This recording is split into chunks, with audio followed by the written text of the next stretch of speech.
अस्सलाम वालेकुम। Programme 45 minutes के साथ मैं हूं नाहिद चौधरी। नाज़रीन, इस वक्त कोरोना की चौथी लहर हम ऑब्ज़र्व कर रहे हैं और पहले भी इसके हवाले से बात होती रही। हम भी प्रोग्राम्स में बात करते रहे कि अगर एहतियात ना की गई, वैक्सीन ना लगवाई गई आवाम की तरफ से जो है वो बेहतर रिस्पॉन्स ना आया तो खुदा न खासा हम चौथी लहर का शिकार हो सकते हैं। और अब इस वक्त एग्जैक्टली सिचुएशन ये है कि पाकिस्तान में कोरोना की चौथी लहर जो है वो उसका हम शिकार हैं। और ख़ास तौर पर हमारा सिंध का इलाका, कराची का इलाका बुरी तरीके से, बहुत बुरी तरह से मुतासर है। वहाँ पे कोरोना वायरस जो है वो बहुत ही बुरे तरीके से अटैक कर रहा है। और ये बताया जा रहा है कि कराची में जिस वक्त टेस्ट किए जा रहे हैं, हर तीसरा ये चौथा बंदा जो है वो डेल्टा वेरिएंट का पॉजिटिव है। सूरत हाल बहुत ख़राब है। अगर 30% की जो रेशो इस वक्त कराची के हवाले से, सिंध के हवाले से ओवरऑल बताई जा रही है, ये बहुत ख़तरनाक है। पूरे पाकिस्तान की बात करें तो मेरा ख्याल है शायद 7% तक इसकी ये रेशो मौजूद है।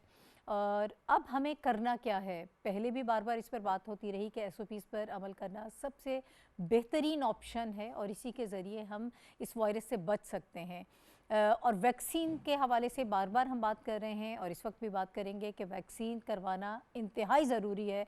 वो लोग जो हॉस्पिटल्स में गए, अभी हमें ये सारी रिसर्च बता रही है, बल्कि जो हम ऑब्ज़र्व कर रहे हैं सिंध के हालात, कराची के हालात, वहाँ पर उन लोगों की तादाद तकरीबन सिर्फ 15% बताई जाती है जो कम शिकार हुए हैं और उन्होंने वैक्सीन करवाई हुई थी। 85% वो लोग हैं हॉस्पिटल्स में जो वैक्सीनेटेड नहीं थे। इससे आप ये अंदाज़ा कर लें कि अगर आप वैक्सीन करवाएंगे तो आप उन बहुत बुरे हालात से, क्रिटिकल सिचुएशन से बच सकते हैं, अपने आप को बचा सकते हैं। और हो सकता है कि ये सिम्टम्स भी आपके अंदर ना आए और बहुत हल्का सा माइल्ड किस्म का जो है वो अटैक आपके ऊपर हो और आप इससे बच जाएं। लेकिन अगर वैक्सीन नहीं करवाएंगे तो फिर खुदा न खासा आप मौत के मुंह में जा सकते हैं। मेरे साथ बड़े रेलिवेंट किस्म की शख्सियात मौजूद हैं, उनका मैं तारुफ आपसे करवा देती हूँ। हमारे साथ प्रोग्राम में डॉक्टर हसन उरूज साहब मौजूद हैं और डायरेक्टर जनरल हेल्थ सर्विसेज हैं इस्लामाबाद। बहुत शुक्रिया सर आपका हमें प्रोग्राम में वक्त देने के लिए।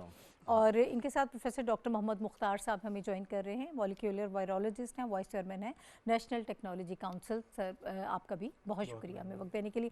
इनके साथ डॉक्टर हसन महराज साहब मौजूद हैं, न्यूरो साइकेट्रिस्ट हैं, न्यू जर्सी अमेरिका से इनका ताल्लुक है। बहुत शुक्रिया सर आपका भी हमें प्रोग्राम में वक्त देने के लिए।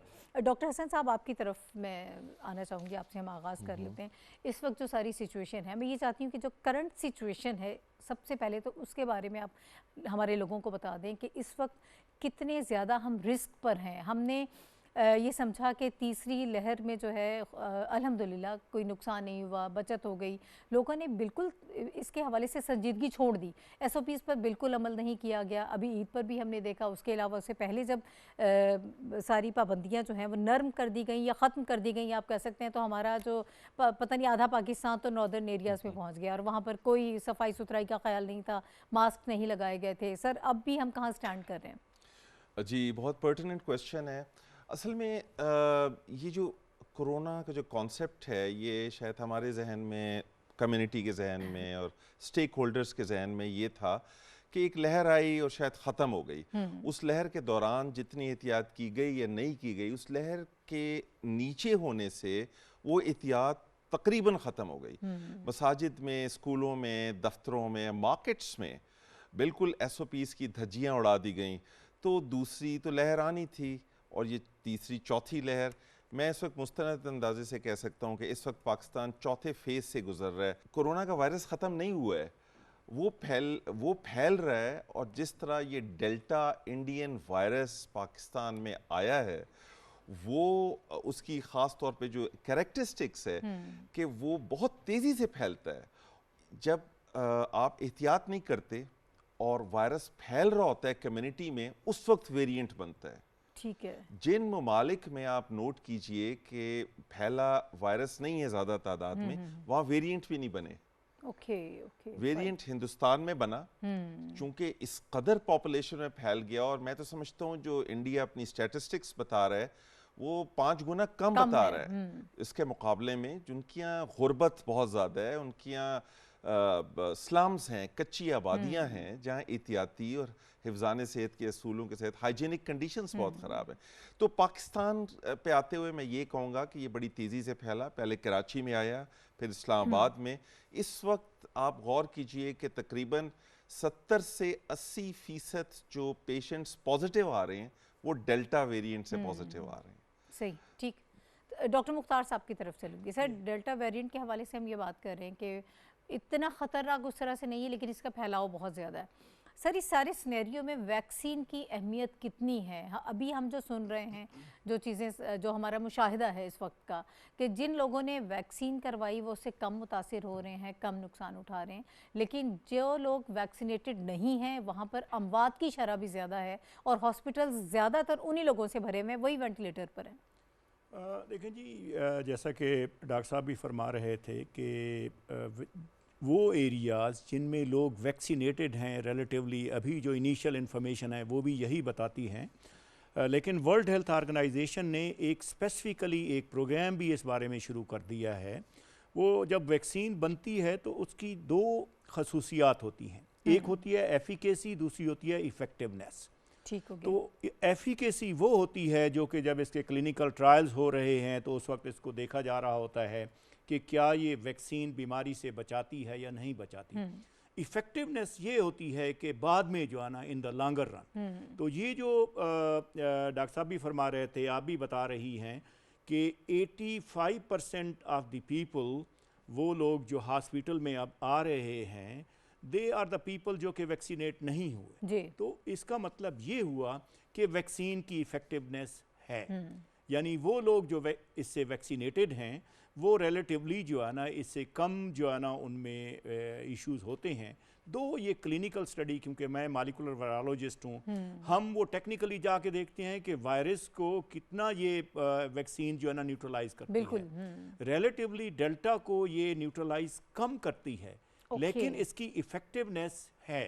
And in the coming days आप ये नहीं कह सकते सर, जैसे लोगों में एक परसेप्शन है कि जब कोविड-19 की हम बात कर रहे थे, कोरोना वायरस के लिए ये वैक्सीन है, ये डेल्टा को जो है वो नहीं करेगी, ये उसको रिस्पॉन्ड नहीं करेगी, हमें फ़ायदा नहीं है। अब आप ये कह रहे हैं कि इसकी इफेक्टिवनेस है। जी। आप वैक्सीन कोई भी करवाएंगे, भी साथ बता दें कि लोगों में एक ये भी ख्याल पाया जाता है कि फाइज़र हो, ऑस्ट्राज़ेनेका हो या फिर साइनोफार्म है, मुख्तलिफ एग्जाम इस वक्त मार्केट में मौजूद हैं, कौन सी ज़्यादा इफेक्टिव है? लेकिन ये वैक्सीन जितनी भी आती है ना, तो उनकी एक फेजिंग होती है, उन पर प्री क्लिनिकल तहकीक होती है, फिर क्लिनिकल ट्रायल्स होते हैं, उसके बाद आके वैक्सीन जो है ना जनरल जो है ना उनको यानी ये जो डिस्ट्रीब्यूशन होती है। एक चीज़ जो मैं आपको बता जाऊँ, वो जितनी भी वैक्सीन है इस वक्त 300 वैक्सीन बन रही है। अच्छा। उनमें से 6 ऐसी हैं जिनमें फाइजर हो गई, मॉडर्ना हो गई, साइनोवैक होगी, जिनको WHO ने जो है रिकग्नाइज कर लिया। अब ये सारी की सारी वैक्सीन्स ऐसी हैं जो कि इंसान को बीमारी से बचाती हैं। डॉक्टर हसन महराज साहब, सर, हम मेंटल हेल्थ के हवाले से कम ही बात होती है हमारे यहाँ, ज़्यादा उसकी तरफ तवज्जो नहीं दी जाती। हम यही कोशिश करें, अच्छा जी ये वैक्सीन लगवा लें, वो वैक्सीन लगवा लें, SOPs पर अमल दरामद कर लें, लेकिन इस पे बात करना भी बहुत ज़रूरी है कि इस सारे सिनेरियो में जब से ये कोविड-19 स्टार्ट हुआ है, लोगों की जहनी सेहत किस तरह से बर्बाद हुई है, किस तरह से मुतासिर हुई है। मैं ये चाहूँगी कि ज़रा आप अपना एनालिसिस दे दीजिएगा हमें कि आप न्यू जर्सी में हैं, वहाँ पर आपने लोगों के किस किस्म के हालात देखे हैं, किस तरह से लोग इससे मुतासिर हुए हैं, और अगर इसको पाकिस्तान के साथ रिलेट कर लिया जाए तो आप इसको कैसे देखते हैं? Thank you. तो आप लोग यही सोच रहे होंगे कि कोरोना के हवाले से एक साइकाइट्रिस्ट क्यों आया हुआ है यहाँ पर, माहिर नफ्सियात क्यों आया हुआ है।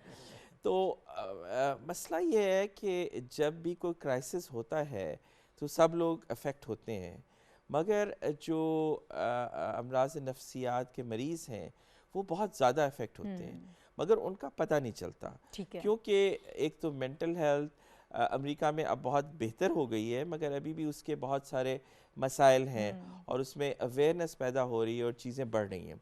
वो इस क्राइसिस में, जो कि कोरोना का क्राइसिस है, हमें शायद नज़र ना आ रहे हों, मगर वो इनडायरेक्टली नज़र आते हैं। बहुत सारे मसाइल हैं, डोमेस्टिक वायलेंस बढ़ गया है, ठीक है, क्राइम बढ़ गया है। बल्कि पिछले दिनों तो मैं रिपोर्ट पढ़ रही थी कि डिवोर्स रेशियो में भी इजाफा हो गया है लोगों में। ऐसा ही है कि बहुत ज़्यादा डिप्रेशन है ना। जी हाँ, लॉकडाउन्स होंगे, जी, मेंटल हेल्थ पे यकीनन होते हैं, तो आम लोगों पर भी होंगे, मगर जो पहले से जिन पर असर है उनके लिए मसाइल बहुत बढ़ जाते हैं। वहाँ तो क्राइसिस फिर बहुत ज़्यादा बढ़ जाते हैं। हाँ, बहुत ज़्यादा क्राइसिस बढ़ जाता है। वहाँ पर हमने वर्चुअल शुरू किया, यानी कि मरीज़ जो है वो आते थे रोज़ाना ग्रुप्स में, इंडिविजुअल और जो है ग्रुप सेटिंग्स में आते थे। अब वो आ नहीं सकते क्योंकि आप इन्फेक्शन को प्रिवेंट करते हैं, तो ऑनलाइन उनके साथ ग्रुप्स होते हैं, दूसरी चीज़ें होती हैं। अब यहाँ पर हम किस तरह कर सकते हैं, ऑब्वियसली इतना आसान नहीं है, मगर मकसद कहने का ये है, आज मेरे बैठने का यहाँ मकसद ये है कि ये वो वल्नरेबल ग्रुप है जिसको हम भूल जाते हैं, बिल्कुल। जिनके पास रिसोर्सेज नहीं है, मगर फिर ये रिफ्लेक्ट करते हैं डोमेस्टिक वायलेंस, क्राइम, डिवोर्स, जैसे आपने कहा, तो हमें इनको भूलना नहीं चाहिए।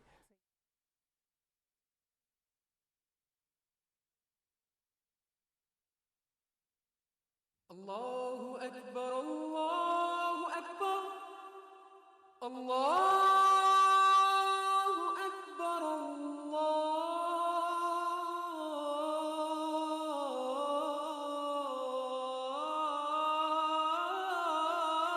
अकबर। अशहदु अल्ला इलाहा इल्लल्लाह,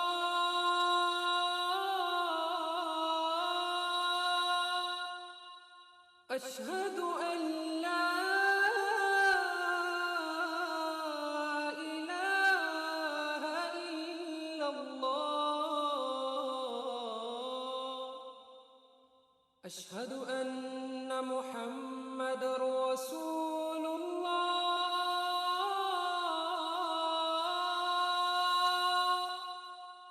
अशहदु अन्ना मुहम्मदर रसूलुल्लाह।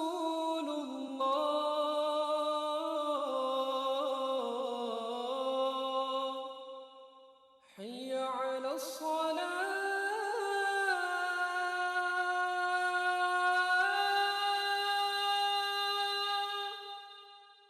हय्य अलस्सलाह,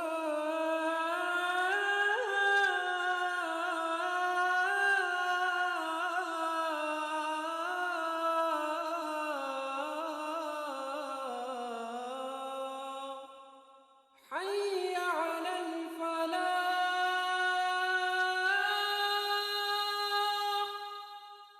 हय्य अलल फलाह।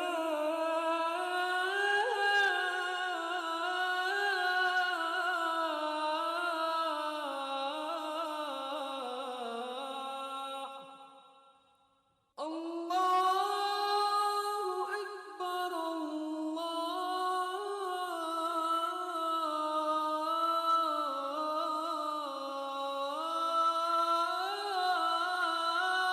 अकबर।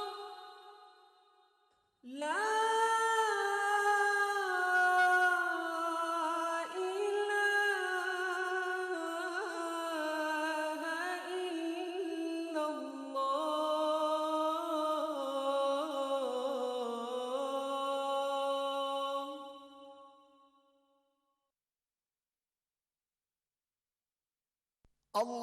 अल्लाहुम्मा सल्लि अला मुहम्मद व अला आलि मुहम्मद कमा सल्लैता अला इब्राहीम व अला आलि इब्राहीम इन्नका हमीदुम मजीद। अल्लाहुम्मा बारिक अला मुहम्मद व अला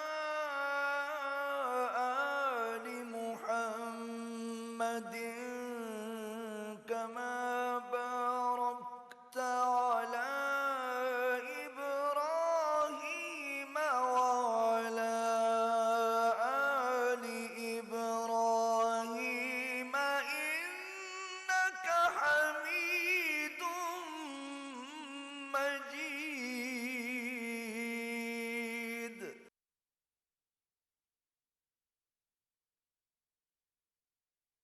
सर, असद उमर साहब ने कहा कि पिछले दिनों की मैं ये बात करी, गुज़श्ता रोज़ जो है उन्होंने कहा कि 5,61,000 अफराद को वैक्सीन की फ़र्स्ट डोज लगी है, और ये रिकॉर्ड है जो उस वक्त हमें नज़र में वो नज़र आ रहा है। और उसके अलावा मुल्क भर में 7,78,000 अफराद को एक ही दिन में पिछले दिनों जो है वो वैक्सीन लगवाई गई, और 10 लाख का हदफ है कि ये टारगेट है कि अगर डेली हम 10 लाख अफराद को वैक्सीन लगाते हैं तो फिर हम अपने मुकर्रर करदा हदफ तक पहुंच सकते हैं, जो टारगेट इस वक्त गवर्नमेंट के सामने है कि हम दिसंबर 2021 में 10 करोड़ की ग़ालिबन बात की जा रही है कि उनको हम लगा सकें। तो सर ये किस तरह से अचीव होगा ये टारगेट जो है? अभी 5 लाख और एक दिन हमने 7 लाख लगाई हैं, तो कैसे इसको हम इस चैलेंज को देख रहे हैं? देखिए, इसको समझने के लिए हमें ये समझना ज़रूरी है कि एक मुल्क महफूज किस तरह होगा, कितनी वैक्सीन लोगों को लग जाएगी तो महफूज होगा। तो दुनिया भर के तजुर्बे से पता चला है कि जब तक, और वैसे भी वैक्सीन का तो तजुर्बा है हमारे पास, वैक्सीनेशंस तो और किस्म की भी हैं, यानी बच्चों में जो लगती हैं मीज़ल्स की, माम्स की, रुबेला की, पोलियो की, जब तक 70 से 80% लोगों को वैक्सीन नहीं लग जाएगी उस वक्त तक मुल्क महफूज, तमाम बाशिंदे महफूज नहीं होंगे। ठीक है। अच्छा, इधर एक और पहलू भी है, वो है डिमांड एंड सप्लाई का। कितनी वैक्सीन दुनिया में मौजूद है, जितने ममालिक इस कुर्रे अर्ज पे मौजूद हैं वो तमाम वैक्सीन हासिल करने की कोशिश कर रहे हैं अपने अपने इनहैबिटेंट्स के लिए, सिटीजन्स के लिए, बाशिंदों के लिए।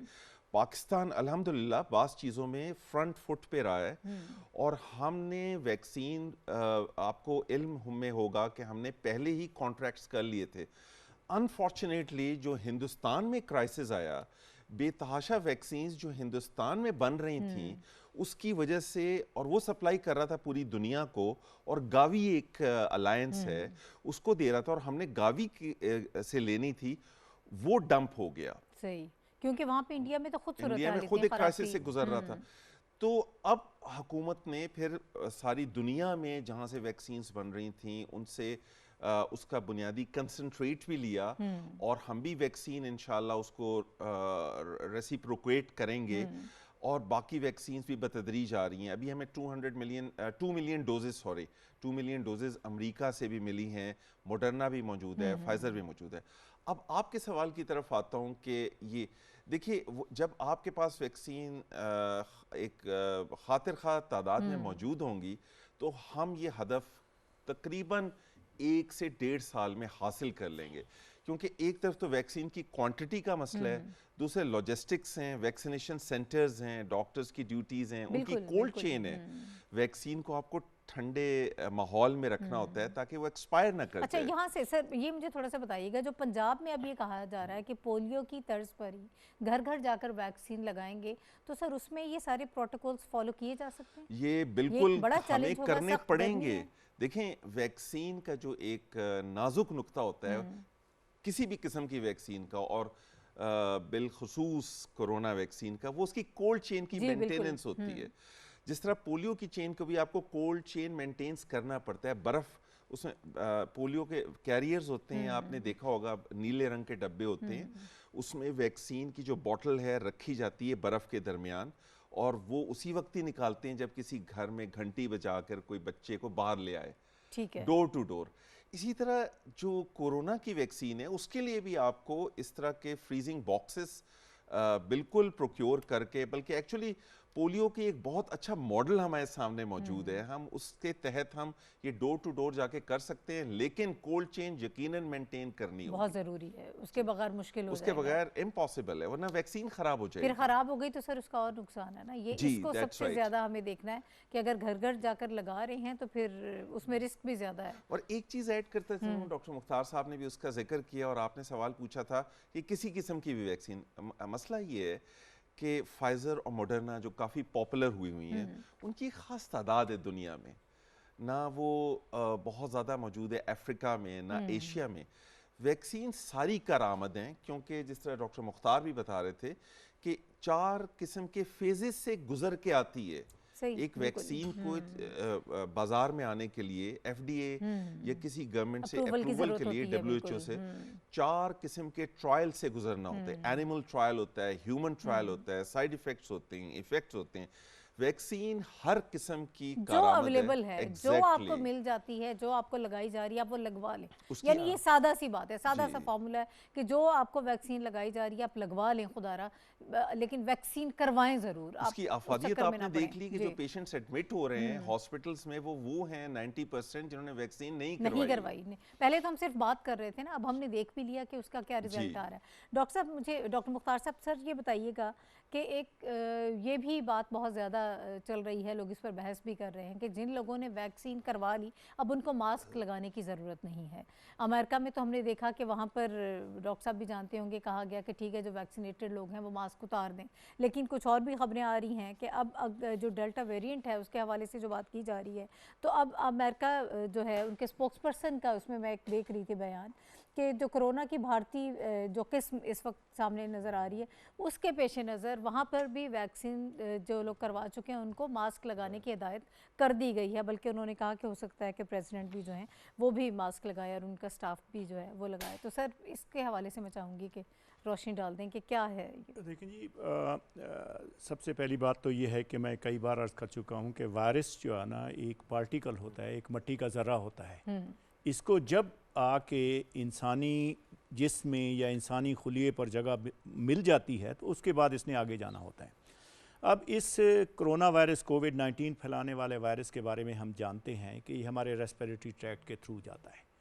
We have to understand this one. ठीक है। अच्छा, उसके बाद ये है कि आप देखें कि CDC का centre for disease control US को जो डायरेक्टर उसको जो हेड कर रहा है उसने कहा कि ये बेहतर होगा कि मैं मास्क पहने रखूं सारी उम्र बजाय इसके कि मैं वैक्सीन लगवा लूं जो है ना। So it's a more effective then vaccine so far, so जो इन्फॉर्मेशन आई है।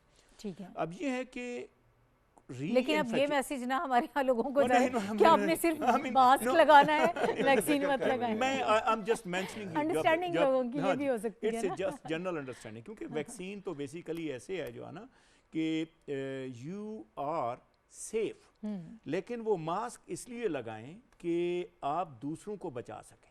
ठीक। डेल्टा की मैं आपको सिंपल सी एग्जांपल देता हूं कि एक आदमी वैक्सीनेटेड है, उसके पास डेल्टा वायरस आ जाएगा लेकिन वो बीमारी इतनी क्रिएट नहीं करेगा, लेकिन उस आदमी में वो रेप्लिकेट हो के जब वो किसी ऐसे बंदे से मिलेगा जो वैक्सीनेटेड नहीं है तो उसको वो बीमारी ट्रांसमिट कर रहा होगा। ये एक डॉक्टर रूज साहब बैठे हैं, ये बड़ी पब्लिक हेल्थ सर्विस है कि आप अगर वैक्सीनेटेड भी हैं, आप हुजूम में जाते हैं, आप बाहर जाते हैं, आप जो है ना अपने आप को जो है ना बचाएं और दूसरों को भी बचाएं साथ, क्योंकि ये कम्युनिकेबल डिजीज़ है और कम्युनिकेबल डिजीज़ को ओनली वैक्सीन्स या एंटीवायरल नहीं बचाते, कम्युनिटी ही बचाती है।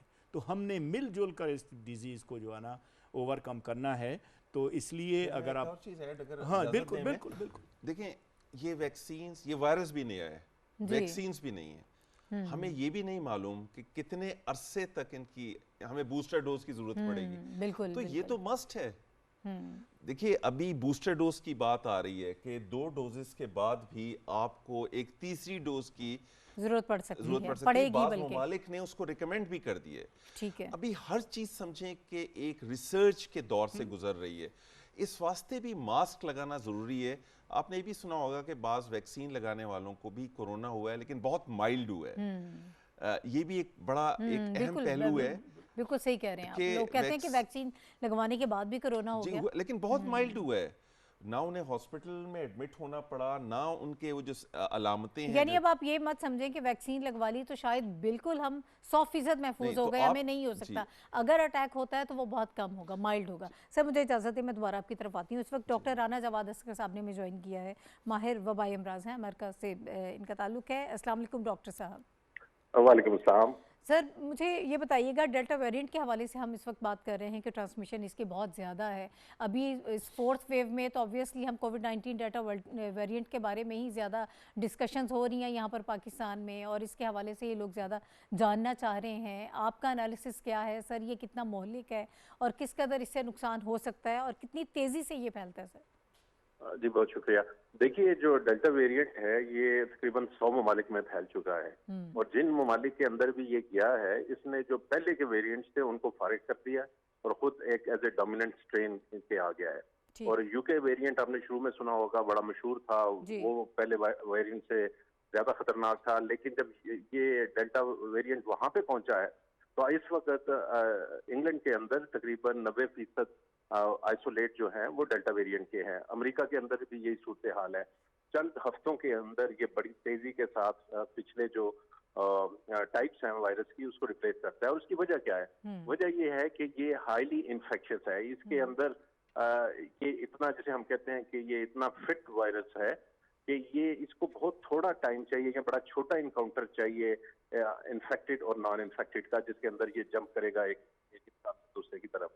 पहले हम कहा करते थे कि आप हाफ एन आवर 15 मिनट तक सेफ हैं अगर आप किसी जगह पे जाते हैं जहाँ वायरस प्रोबेबली हो, लेकिन अगर आप 15 मिनट के अंदर बाहर आ जाएं तो इससे आप बचे रहेंगे। लेकिन इस वायरस के मामले में ऐसा नहीं है। इसमें इसको शॉर्टेस्ट जो भी इनकाउंटर है उसके अंदर भी इसके अंदर ये सलाहियत है कि ये दूसरे इंसान को इन्फेक्ट कर सके। अब क्योंकि ये पूरी दुनिया में एक सर्च लेकर आया है, ये वेव इस तरह से मिलती जुलती वेव पूरी दुनिया में चल रही हैं या चल चुकी हैं, और तो इस वजह से ये खतरा हमें पाकिस्तान में भी बहुत है। अब तक पाकिस्तान और बांग्लादेश के जो तीनों वेव्स पिछली गुजरी हैं वो तकरीबन एक जैसी गुजरी हैं। टाइमिंग भी इकट्ठी थी, उसकी इंटेंसिटी भी इकट्ठी थी, और अगर आप देखें तो ऐसा लगता है जैसे कॉपीज हैं एक दूसरे की। लेकिन बांग्लादेश का जो ये चौथी वेव आई, ये हमसे थोड़े चंद हफ्ते पहले आई और बहुत पीक पर गई है, और खुदा करे कि हम उस तरह उतना ऊपर ना जाएं। लेकिन खतरा यही है कि ये हम उससे पहले जिस तरह आप जिक्र कर रहे थे, मास्क पहनकर और वेंटिलेशन बेहतर बनाकर और फासला रख के अपने आप को बचा सके। डॉक्टर राना साहब से ये बताइएगा कि इस वक्त हमारे यहाँ जो है आवाम की तरफ से बड़ी लापरवाही और गैर संजीदगी देखने में आ रही है। लोग अब समझ रहे हैं कि शायद थर्ड वेव में हमने उसके बाद देखा कि बस बैक टू नॉर्मल, बाहर निकल आए, जैसे पाबंदियाँ, लॉकडाउन, स्मार्ट लॉकडाउन ख़त्म हुआ। तो सर ये लापरवाही कितनी ख़तरनाक हो सकती है? SOPs पर अमल दरामद करना कितना ज़रूरी है, कितना मौसर हो सकता है कि उससे हम अपना बचाव कर सकते हैं? देखिए, ये तो बहुत खतरनाक हो सकता है, क्योंकि हमारी अभी वैक्सीनेशन जिनको जो फुल्ली वैक्सीनेटेड हैं वो लेस देन 3% है पॉपुलेशन के, और अगर हम जो टारगेट पॉपुलेशन है तो उसको देखें तो 6% तक है। तो अभी बहुत सारी हमारी आबादी जो है वनरेबल है। तो अब आम लोगों को कहने से पहले तो मैं तो बड़े लोगों को कहूंगा, जो सियासी लीडरान है, जो सरकारी अफसरान है, और या वैसे जिन्हें हम इन्फ्लुएंसर्स कहते हैं, इंक्लूडिंग डॉक्टर हजरात और दूसरे हैं, क्योंकि जब तक ये लोग SOPs पे अमल नहीं करेंगे तो हम आम लोगों से एक्सपेक्ट नहीं कर सकते कि वो मास्क पहने। जबकि हम जैसे लोग अगर वहां पे खड़े हैं और मास्क नहीं पहना हुआ तो हमारे जो मरीज भी आएंगे वो भी मास्क नहीं पहनेंगे। तो ये जो एग्जाम्पल सेट करनी है ये टॉप से करनी है, और अनफॉर्चुनेटली 1.5 साल हो गया है। आप भी टेलीविजन देखते हैं, मैं भी देखता हूँ, एक तकरीबात से दूसरी तकरीबात, एक इज्तिमा से दूसरा इज्तिमा, आपको मास्क बहुत कम लोग पहने हुए नजर आएंगे। तो ये हमें जो माइंडसेट है टॉप से बदलना पड़ेगा, उसके बाद ही हम एक्सपेक्ट कर सकते हैं अपनी जनरल पब्लिक से, और इवेंचुअली यही हमारे पास इस वक्त हल है जिन्हें हम कहते हैं पब्लिक हेल्थ मेजर्स। क्योंकि हमारी वैक्सीनेशन को उस लेवल पे बेशक बहुत तेज हो चुकी है इस वक्त और बड़ी रफ्तार के साथ लग रही है, लेकिन फिर भी इसको उस लिमिट पे जो हमें ये protection as a population provide करे उसको टाइम लगेगा। उस वक्त तक हमारे पास सिर्फ एक ही हथियार है, वो पब्लिक हेल्थ मेजर्स हैं। ठीक है, तो सर मुझे ये कहिएगा कि आपने बड़ी दुरुस्त बात की कि सबसे पहले तो आप उन लोगों को जो हमारे सियासतदान हैं या जो हाई ऑफिशियल्स हैं उनको आप ये कहेंगे कि वो इस पर अमल दरामद करें, SOPs पर अमल करें। सर हमारे यहाँ स्मार्ट लॉकडाउन की जो है स्ट्रैटेजी पाकिस्तान में अपनाई गई और बड़े ज़बरदस्त तरीके से हमने इस कोविड-19 से निपटा भी, पूरी दुनिया में सराहा भी गया। इस वक्त की जो सारी सूरत हाल है, अब लोग ये चाहते हैं कि सारा जो कारोबार है वो मुकम्मल तौर पर खोल दिया जाए और किसी किस्म की पाबंदी जो है वो कबूल करने को इस वक्त तैयार नहीं है। तालीमी इदारे हमारे यहाँ खुल चुके, बाकी रेस्टोरेंट्स वगैरह भी, लेकिन सिंध में सूरत हाल अभी भी बहुत ख़राब है। सर इसके पेश नज़र आपके जहन में कुछ ऐसी तजावीज़ हों जो आप ये समझते हैं कि पाकिस्तान में इस किस्म का लॉकडाउन होना चाहिए अभी भी, ताकि लोगों को बचाया जा सके? देखिए, इस बात में तो मेरा पॉइंट ऑफ व्यू जो प्राइम मिनिस्टर साहब का है या गवर्नमेंट का है उस पर बड़ा क्लियर है कि पाकिस्तान जैसे मुल्क में सख्त लॉकडाउन करना बहुत मुश्किल है, क्योंकि हमारा जो मेजॉरिटी की जो पॉपुलेशन है या लोग हैं वो रोजाना अपनी कमाई के लिए बाहर निकलते हैं, और अगर वो बाहर नहीं जाएंगे तो उस रात उनका खाना घर में नहीं पकेगा। तो हमें सोल्यूशन ऐसे लेकर आने हैं जो हमारे मुआशरे और हमारी सोसाइटी के मुताबिक हो। इसका ये मतलब नहीं है कि हम कोई अमल ना करें, कुछ रिस्ट्रिक्शंस ना लाएं। हमें बिजनेसेस को भी ये सोचना चाहिए कि ये पैंडेमिक का जमाना है, ये नॉर्मल टाइम नहीं है, तो इस वजह से थोड़ी बहुत कुर्बानी उनको भी देना पड़ेगी। लेकिन यहाँ पे मैं ये कहूंगा कि जो पब्लिक हेल्थ एक्सपर्ट्स हैं या गवर्नमेंट के लोग हैं उनको स्टेप अप करना चाहिए। उनको प्रोफेशनल जो भी कम्युनिटीज हैं, बिजनेस कम्युनिटीज, उनके साथ बैठकर ऐसे एसओपीज बनाने चाहिए जिसके अंदर उनका भी नुकसान कम हो और हम ट्रांसमिशन को भी कम से कम कर सकें। तो ठीक इसकी है। बड़ी सिंपल एक मिसाल है और जो मैं काफी देर से ये देने की कोशिश कर रहा हूँ कि अगर आप अब उन बिल्डिंग्स, उन ऑफिसेज, उन शॉप्स, उन शॉपिंग मॉल की अगर आप वेंटिलेशन इंप्रूव कर दें तो उससे आपने 80% तक ट्रांसमिशन को रोक लेना है। तो ये एक बड़ा सिंपल स्टेप है कि जो अगर किसी ने दुकान खोलनी है या दफ्तर खोलना है तो उसकी खिड़कियां दरवाजे खुले हों, एग्जॉस्ट फैन चल रहे हों और पंखे चल रहे हों और लोगों ने मास्क पहने हो, तो ये दो चीजें अगर हम कर लेंगे तो वो बिजनेसेस जो है वो ट्रांसमिशन का हिस्सा नहीं बनेंगे। ये बड़ी ओके। क्लियर बात है और ये डुएबल बात है, ये किए जा सकते हैं। तो इस तरह मेरा अपना ये है, स्कूलों के क्या भी इस तरह हम उनके साथ बैठ के मुख्तलिफ किस्म के स्कूलों के लिए सोचे जा सकते हैं जिसके अंदर बच्चे भी महफूज रहें, स्कूल भी खुले रहें और बड़ों की जान को खतरा भी ना हो। तो ये सारे पहलू ओनरशिप, कम्युनिटी ओनरशिप के साथ होंगे जब हम वन साइडेड इस्लामाबाद में बैठ के फैसले करके उनको इम्प्लीमेंट करने की कोशिश करते हैं। अनफॉर्चुनेटली वो कोई भी मुल्क हो वहां पे फिर अमल दरामद नहीं होता उनसे। ठीक है, बहुत शुक्रिया। डॉक्टर राना जवाद असगर साहब हमारे साथ मौजूद थे। जी जी, माहिर नफ्सियात साइकाइट्रिस्ट से कहना चाहूँगा कि कोई भी क्राइसिस हो या जैसे कोरोना का है, आप कुछ भी कर लें मगर जब तक स्टेट ऑफ माइंड अवाम की बदलेगी नहीं, it would be very difficult to implement. अब बेसिकली जब भी कोई क्राइसिस आता है तो शुरू में लोग बहुत खौफजदा होते हैं और सब कुछ होता है, मगर जब हालात बेहतर होते हैं वो ह्यूमन माइंड जो है वो आहिस्ता आहिस्ता ट्रेन होकर नीचे आ जाता है और लोग फिर छोड़ देते हैं। दूसरी तरफ वो लोग होते हैं जो शुरू से तंग हुए थे, उनका स्टेट ऑफ माइंड होता है हमने नहीं करना, एक्सेप्ट ही नहीं करते ना accept इस ही नहीं चीज़ को करते, वो। तो वो करेंगे ही नहीं। तीसरे वो लोग होते हैं जिनके जहन में कुछ क्या कहना चाहिए डिल्यूजन्स, ऐसे तोहमात होते हैं कि कुछ उन्होंने कहा मैग्नेट लगाओ, ये करो, वो करो। तो ये सारे जो जहनी मामलात हैं इसकी वजह से बहुत सारे लोग नहीं SOPs पर अमल करते। अब जैसे साइको एजुकेशन की ज़रूरत है, उनको बताने की ज़रूरत है। जैसे प्रेसिडेंट बाइडेन वो खुद जाता है और लोगों से बात करता है, तो मकसद कहने का ये कि ये सारी चीज़ें बहुत ज़रूरी है, मगर तवज्जो इस बात पर भी देनी है कि लोग अंडरस्टैंड करें, उनकी एजुकेशन, उनमें अवेयरनेस पैदा की जाए और उनके जो बहुत सारे जहनी तहमात हैं उनको भी दूर किया जाए ताकि वो राह खुले। सही। डॉक्टर हसन उरूज साहब, सब हमारे वो इलाके जहाँ पर पहुँचने चाहिए वैक्सीन में, दूर दराज के जो देहात के इलाके हैं, क्या वहाँ पर भी उसी तरह से पहुँच रही है, उसी मिकदार में जितनी वहाँ पे ज़रूरत है? थोड़ी ज़रा on the lighter note doctor Jawad कह रहे थे कि सियासतदानों को उसमें ज़रा अपोजिशन लीडर्स भी शामिल कर लें सबको कह रहे हैं वो अगर, क्योंकि उसमें सिर्फ हुकूमत के सियासतदान नहीं।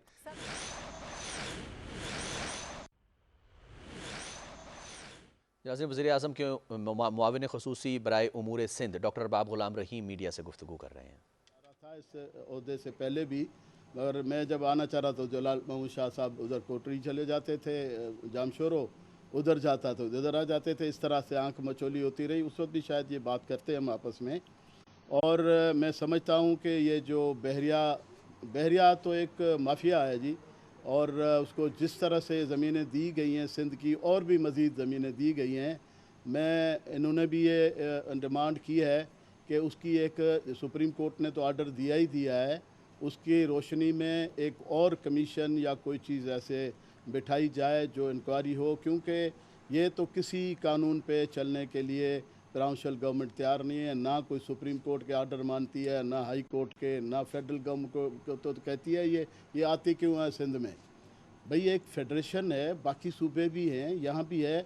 मैं तो मजाक में इनसे कहता हूँ कि एक आप जो कौम परस्त जो मांग रहे थे हुकूक या जो अटानमी मांग रहे थे, तो अब तो ये 18वीं तरमीम के बाद ये भी तौबा करते हैं कि ऐसे अटानमी हमने नहीं मांगी थी जिधर कोई पूछने वाला ना हो।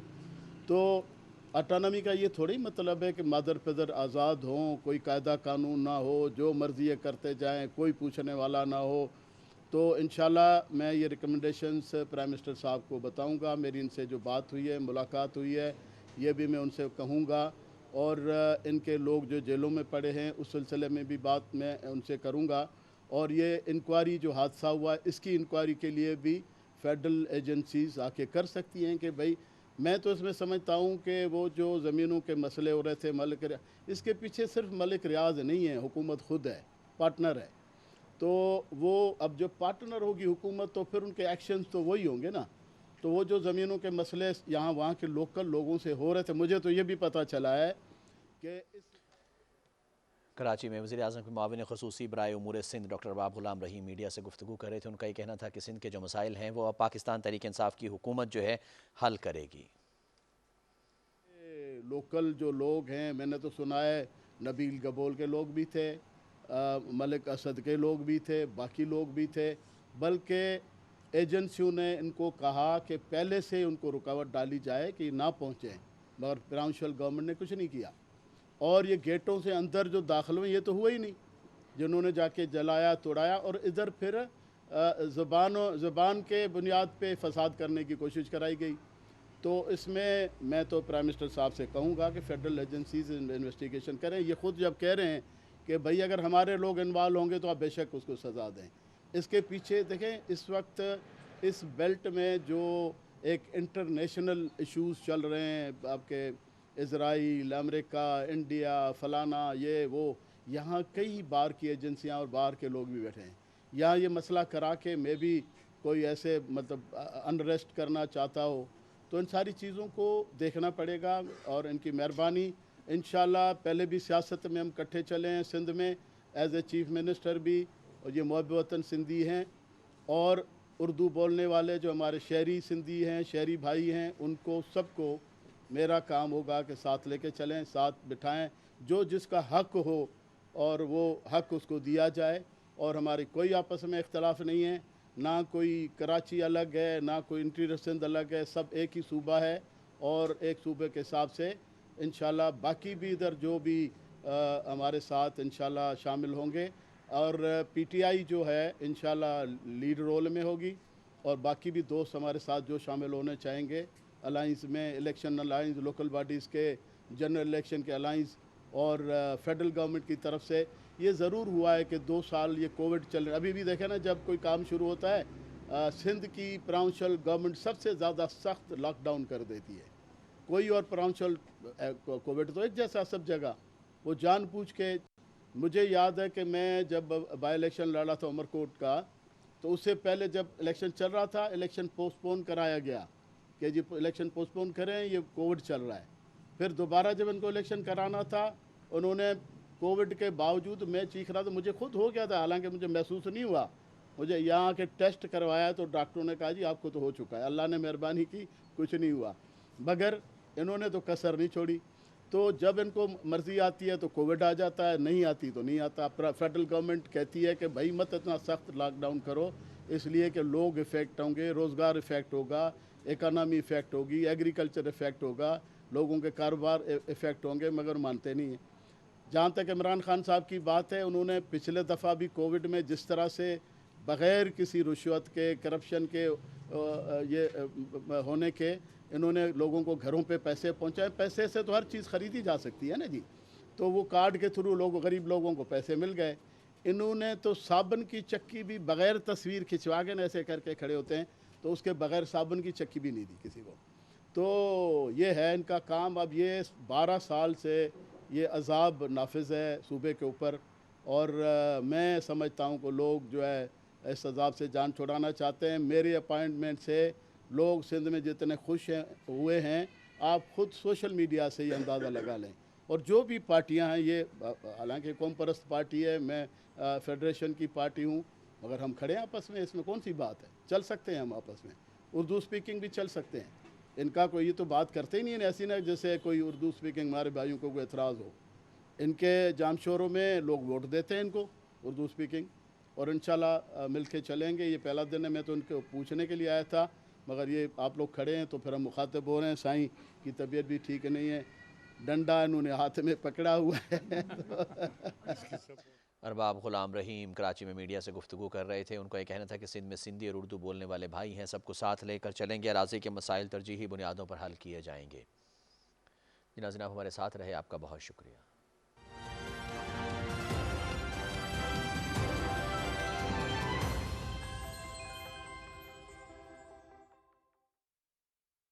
अगर उन्होंने मास्क नहीं लगाया तो उनके फॉलोवर्स शायद मास्क ना लगाएं। डॉक्टर जवाद खुद भी पॉलिटिशियन है। अच्छा, दूसरा जो बात है जी, देखिए हमारी अर्बनाइजेशन बेतहाशा हो चुकी है, बेतहाशा पॉपुलेशन आपकी अर्बन एरियाज़ में रहती है। अच्छा, बड़ी दिलचस्प बात ये कि कुछ रिसर्च के मुताबिक ये जो कोरोना वायरस की जो मेजर स्प्रेड हुई है वो शहरों में ज़्यादा हुई है, हाँ, देहातों में कम है, देहातों में कम हुई है। चुनांचे फोकस गवर्नमेंट का शहर भी रहे हैं, लेकिन देहातों का बिल्कुल स्ट्रेटेजिक प्लान भी है और बतदरीज शुरू भी हो चुका है। ओके, जी, और उनको पहुंचाई जा रही है लॉजिस्टिक्स और सारा कुछ जो है वो दैट इज अंडर प्रोसेस। सो लेकिन शहरों में इस कदर फैलाव है कि वहाँ भी हमें संभालने के लिए मेरा ज़ाती ख्याल है कि हमें ये जो वैक्सीनेशन सेंटर्स हैं इसको 2 गुना, 3 गुना, 4, 5 गुना करने पड़ेंगे, नंबर 1। नंबर 2, वैक्सीन को रोल आउट करना पड़ेगा बहुत ज़्यादा तादाद में। और नंबर 3, जिस तरह डॉक्टर महराज ने और डॉक्टर मुख्तार ने बात की कि हमें एक सतही प्रोग्राम के बजाय हमें उलझन देखनी पड़ेगी, लोगों का एक्चुअल मसला क्या है, वहम क्या है, किस चीज़ के बारे में वो। मेरे पास बेतहाशा लोग आते हैं। एक ज़माने में ये था कि ये वैक्सीन तो दी जा रही है ना, एस्ट्राजेनेका के बारे में मशहूर हो गया था, तो बस 80 दिन जिंदगी रह गई है। तो और ये भी चलता रहा 2 साल बाद आपकी डेथ हो जाएगी। हाँ, 2 साल बाद, हाँ 2 साल बाद सॉरी डेथ हो जाएगी। 2 साल बाद डेथ हो जाएगी। फिर आपको उनके लेवल पे जाके उनको बताना पड़ता है जी हमने खुद लगवाई है एस्ट्राजेनेका। और एक बात बता दूं, डॉक्टर महराज इसको मजीद भी क्लैरिफाई करेंगे, ये सिर्फ पाकिस्तान में नहीं है, ये उलझने जो हैं, ये वहम जो हैं, ये यूरोप में भी हैं और अमेरिका में भी एग्जिस्ट करते हैं। लेकिन तभी वो जो है उसकी एक उन्होंने अवेयरनेस की मुहिम शुरू की हुई है कि लोगों को जाकर कहें कि समझाएं कि ये ऐसा मसला नहीं है। तो नुक्ता इसमें अच्छा, डॉक्टर मुख्तार साहब की तरफ मुझे जाना है, लेकिन पहले सर आप ये मुझे बताइएगा कि ये जो उलझने और वहम है, मैं आपसे तो समझूंगी कैसे दूर करें, लेकिन आप मुझे ये बताएं कि अगर कुछ इंसेंटिव्स रख दिए जाएं इस हवाले से, तो क्या लोगों को फिर तरगीब दी जा सकती है कि वो लगवा लें? कुछ नफसियाती तौर पर उसका असर होगा? हो सकता है, बिल्कुल हो सकता है। में है ना, कई जगह पर है, अमेरिका में कई बहुत सी जगहों पर वो कुछ पैसे, कुछ लॉटरी, कुछ ना कुछ इस किस्म के, क्योंकि इंसानी जहन मुख्तलिफ किस्म के लोग हैं। कुछ लोग किसी चीज़ से अट्रैक्ट होते हैं, कुछ लोग किसी चीज़ से अंडरस्टैंड करते हैं, तो सारे ऑप्शंस ओपन रखना ज़रूरी है। इंसेंटिव भी एक है उनमें से। ठीक है डॉक्टर मुख्तार साहब, सर ये जो वहम और शकूक लोगों के दिलों में है, हम मीडिया के हवाले से बात करते हैं कि बहुत ज़्यादा हमें इसके हवाले से बात करनी है, और बदकिस्मती हमारी ये है कि मेन स्ट्रीम मीडिया को लोग इतना फॉलो नहीं करते हैं जितना सोशल मीडिया को फॉलो करते हैं। और वहाँ पर जिस तरह से डॉक्टर सनूर साहब ने भी कहा कि जी एस्ट्राजेनेका लगेगी तो 2 साल बाद आपकी डेथ हो जाएगी, और बहुत सारी चीज़ें हैं कि ये हो जाएगा, वो हो जाएगा, पता नहीं इससे क्या क्या और मसाइल जन्म लेंगे। तो सर इसको कैसे रिस्पॉन्ड करें, क्या हिकमत अमली हमारी होनी चाहिए? पहले तो आप लोगों को ये बता दें कि इस किस्म की जो भी चीज़ें, जो खबरें आती हैं, वो सही नहीं है। देखिए, मज़े की बात यह है कि आज मेरे साथ एक साइड पे पब्लिक हेल्थ वाले बैठे हैं, दूसरी साइड पे न्यूरो साइकियाट्रिस्ट तशरीफ रखते हैं। वो ये भी मेरे ख्याल में मुझे एंडोर्स करेंगे कि वहम का दुनिया में कोई इलाज नहीं है, जो है ना, उधर भी नहीं। लेकिन कोशिश तो कर सकते हैं ना, कोशिश हमें करनी चाहिए। लेकिन बात यह है कि ये डेली बेसिस पर लोगों को समझना, पहली बात तो यह है कि बहुत लोग कहते हैं जी कोरोना है ही नहीं। They look into this one कि कितने लोग डेली बेसिस पर इन्फेक्ट हो रहे हैं, उनकी डेथ्स हो रही हैं। और मीडिया हमारे जो बेसिकली वैसे भी एक जनरल ट्रेंड है कि जो नेगेटिव इन्फॉर्मेशन है ना, उसको लोग ज़्यादा एक्सेप्ट करते हैं। एक कैनेडियन वायरोलॉजिस्ट हैं, उन्होंने शुरू में ही कहा था, उन्होंने कहा ये कोविड-19 फैलाने वाला वायरस जो है ना, इस वायरस से लोगों को इतना नुकसान नहीं पहुंचेगा जितना मिस इन्फॉर्मेशन से पहुंचेगा। और यही सिचुएशन, जैसा कि अभी हम यूएस में 50% ऑफ द पीपल वो रिलक्टेंट है वैक्सीन लगवाने के लिए। अभी भी वो नहीं लगवाना चाहते। उनके मसाइल ऐसे नफसियाती किस्म के। ये पाकिस्तान, ये बेसिकली हमने यूएस से इंपोर्ट किया है मेरे ख्याल में। इसका उनको वापस कर देना। मेरे ख्याल में पाकिस्तानियों को चाहिए कि ये वैक्सीन्स, क्योंकि इस पर कंप्लीट ट्रायल्स होके आते हैं। पाकिस्तान की खुशकिस्मती ये है कि हम वो वैक्सीन जो कि ट्रायल हो चुके हैं लोगों पर, सेफ, वो कंफर्म हो चुकी हैं, हमारे पास आते हैं। हमें तो गवर्नमेंट का शुक्रगुजार होना चाहिए कि आपको ये नहीं कि आप, वो नहीं है कि आप पर ट्रायल हो रहे हैं, आप पर रियल एक प्रोडक्ट जो कि सेफ कंफर्म हो चुकी है वो आपको दी जा रही है। और ये रिसेंट जो इन्फॉर्मेशन जो डेल्टा वाली है कि वो लोग जो वैक्सीनेटेड हैं वो सेफ हैं, that show the real effectiveness. जिस जगह पर जो है ना, हमें मेरे ख्याल में I think we should go for that one. और हमें इस बीमारी को इतना लाइट नहीं लेना चाहिए। इस वक्त दुनिया में 6200 से ज़्यादा क्लिनिकल ट्रायल्स हो रहे हैं। The world is so much scared of this corona virus infection, क्योंकि ये पहले थी, अब इसके वेरिएंट आने लग गए। तो पाकिस्तान में मेरे ख्याल में पहले भी अच्छे हालात रहे हैं, वी वर एबल टू कंकर this one, and now I think जो स्ट्रेटजीज पहले अडॉप्ट हुई हैं, जैसे ये फोर्थ वेव कहें या उसको बिहेवियर कहें या उसको फेज़ कहें, we have to fight with this one. हमने इसको वैसे ही उस सिचुएशन पर लेके आना है जैसे पहले था, जो आना the way we were going down day by day. मैं आपसे उस पर आपकी रहनुमाई चाहूँगी कि जिस तरह से आपने कहा कि हमारे यहाँ तो पहले लोग इस चीज़ को मानते ही नहीं थे कि ये कोरोना वायरस एग्जिस्ट भी करता है। एक लंबा अरसा तक इस पे बहस चलती रही। शायद अब मेरा ख्याल है अभी भी कुछ लोगों की ऐसी तादाद होगी, बड़ी बदकिस्मती की बात होगी अगर वो ये समझें कि शायद ये एग्जिस्ट नहीं करता, इतना नुकसान उठाने के बाद भी। तो सर क्या कभी हम इससे छुटकारा पा लेंगे? इस वक्त की जो सारी सूरत हाल हम देख रहे हैं, कभी एक वेव आती है या एक फेज़ आता है, दूसरा आता है, तीसरा है, चौथा है, पूरी दुनिया इस वबा के लपेट में है, तो क्या कभी मुकम्मल तौर पर इसका खात्मा हो पाएगा? इंशाअल्लाह मैं ये कह सकता हूँ। और इसमें हुआ है, देखें 1918 में अगर देखा जाए तो स्पेनिश फ्लू जो है ना, वो यही सोचा जा रहा था कि दुनिया ख़त्म हो गई और ये कभी खत्म 50 million people die with this one. तो अब क्योंकि now we are living in a world जहाँ पे relatively science, technology, everything exist, बस जो थोड़ी सी है इंशाल्लाह, I mean we are hoping कि soon some good vaccine will come और सम एंटीवायरल विल कम, क्योंकि वायरसेस का इलाज दो तरीके से हो सकता है, या वैक्सीन हो जो कि प्रिवेंटिव होती है, एंटीवायरल्स वो होते हैं जिसमें रिलेटिवली दुनिया में कम जो है ना प्रोग्रेस हुई है, और उस पर मेरे ख्याल में वर्ल्ड हेल्थ ऑर्गेनाइजेशन और कंपनीज भी इसमें इन्वॉल्व हैं कि ठीक है, आई मीन एक बंदे ने एहतियात नहीं की, उसको इन्फेक्शन हो गई तो उसका इलाज किया जाए, जैसे हेपेटाइटिस का है, दूसरी बीमारियां हैं। So something like this one, इंशाअल्लाह we are on the passage to recovery soon. I mean we will be hearing कि कोरोना खत्म होगा। आबादी को अगर लग जाती है तो तब भी इसे आपको बहुत फायदा होगा। उम्मीद है कि फ्लू की तरह ये भी बन जाए, That will be another, I mean as a flu shot की तरह बन जाए in coming days। अगर वैक्सीन कामयाब हो जाती है तो बस। असल में इसका एक वायरस की पिक्यूलियर कैरेक्टरिस्टिक है, ये वायरस जितना फैलेगा उतना ज़्यादा खतरनाक होगा। हमें कहीं ना कहीं इसमें ब्लॉक लाना होगा। डॉक्टर साहब सही फरमा रहे हैं, ब्लॉक लाना होगा। कम फैलेगा, कम वेरिएंट बनेंगे तो कम इसकी वो जो विरुलेंस जिसे कहना चाहिए ना, खतरनाकी, वो कम हो जाएगी। ठीक है, अभी मैं आपकी तरफ वापस आऊँगी सर, लेकिन डॉक्टर मुमताज़ अली ख़ान साहब ने हमें ज्वाइन किया है, नेशनल फोकल पर्सन है इन्फेक्शन कंट्रोल। अस्सलाम वालेकुम डॉक्टर साहब। वालेकुम सलाम। सर मुझे ये बताइएगा कि इस वक्त करंट सिचुएशन की ही हम बात कर रहे हैं, जो इस वक्त हमें बिहेवियर नज़र आ रहा है कोविड-19 का डेल्टा वेरिएंट की सूरत में, तो सर इस इन्फेक्शन को कंट्रोल करने में इस वक्त कितने हम कामयाब हो चुके हैं? इस वक्त हम कहाँ मौजूद हैं? Thank you so much. आपके पास माशाल्लाह काफ़ी एक्सपर्ट लोग बैठे हुए हैं। मैं उरूज साहब की आवाज़ सुन रहा था क्योंकि मैं फ़ोन पे हूँ, और डेल्टा वायरस तकरीबन इस वक्त जितनी भी केसेस हमारे पास आ रहे हैं उनमें से मैक्सिमम डेल्टा वायरस के केसेस हैं। और उसमें एक जो अच्छी बात है इस वक्त के इन्फेक्शन में, वो ये है कि सिवियरिटी कम है, लोग हॉस्पिटलाइज कम हो रहे हैं। इस वक्त हमारे पास केसेस का मिकदार तो बढ़ रहा है, लेकिन हमारी जो डेथ रेट है वो अल्हम्दुलिल्लाह कंट्रोल्ड है, डाउन जा रहा है। और हॉस्पिटलाइजेशन जो हमारे बेड्स की सूरत हाल है हॉस्पिटल्स में, वो भी इस वक्त अल्हम्दुलिल्लाह ऑक्यूपेंसी कम है।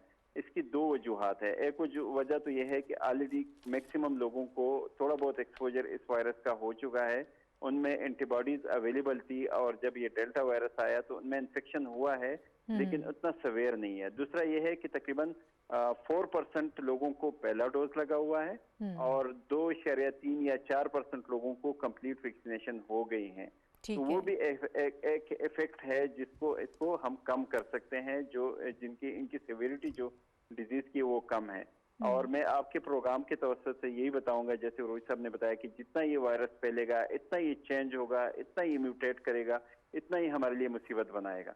तो यही ख्वाहिश, यही एक दरख्वास्त है सबसे कि वैक्सीनेट करें अपने बुजुर्गों को, अपने कुलीग्स को, अपने घर वालों को। वैक्सीन अवेलेबल है फ्री ऑफ कॉस्ट और तकरीबन सॉरी हर जगह अवेलेबल है, तो वैक्सीनेशन लाजमी करवाएं। डॉक्टर साहब, आप ये कह रहे हैं कि वैक्सीनेशन बहुत अहम है और हम भी यही बात कर रहे हैं कि जिन लोगों ने वैक्सीन लगवाई है वो लोग हॉस्पिटल्स पे कम आ रहे हैं और वो लोग जो वैक्सीनेटेड नहीं हैं उनकी बड़ी तादाद हॉस्पिटल्स पे आ रही है और वो ज़्यादा क्रिटिकल कंडीशन में। सर, कोई डाटा आप हमारे साथ शेयर कर सकते हैं? इस वक्त कराची में तो सूरत हाल बहुत ख़राब है। ओवरऑल अगर आप हमें थोड़ा सा बता दें कुछ हमारी आगाही के लिए।